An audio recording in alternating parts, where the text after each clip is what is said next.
بعض اوقات ہم شیعہ ایسے بنتے ہیں کہ ہمیں گھر چاہیے، شہرت چاہیے، پیسہ چاہیے، بیٹا چاہیے، دولت چاہیے، عزت چاہیے، نوکری چاہیے، جائیداد چاہیے، یہ چاہیے، وہ چاہیے.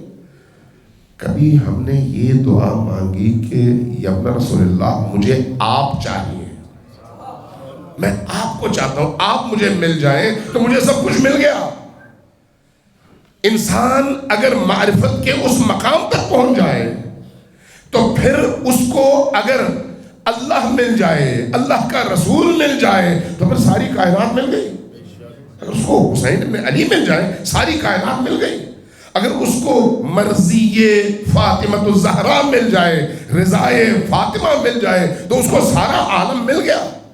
لیکن اس رضا کو جلب کرنے اور ان کو اپنی طرف متوجہ کرنے کے لیے جو پہلا قدم ہے وہ اپنے باطن کی تطہیر ہے.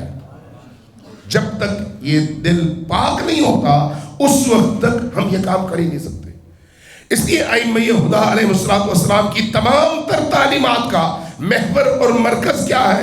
سب سے پہلے دلوں کو پاک کرو. جب دل پاک ہو جائے تو پھر ہمارے پیچھے خود بخود یہ چل پڑے، چونکہ دل کی پاکیزگی ہی ہمیں ان سے جوڑتی ہے، اور دل کی آلودگی اور نجاست ہی ہم ان کے قریب بھی ہوں تو ہمیں دور کر دیتی ہے.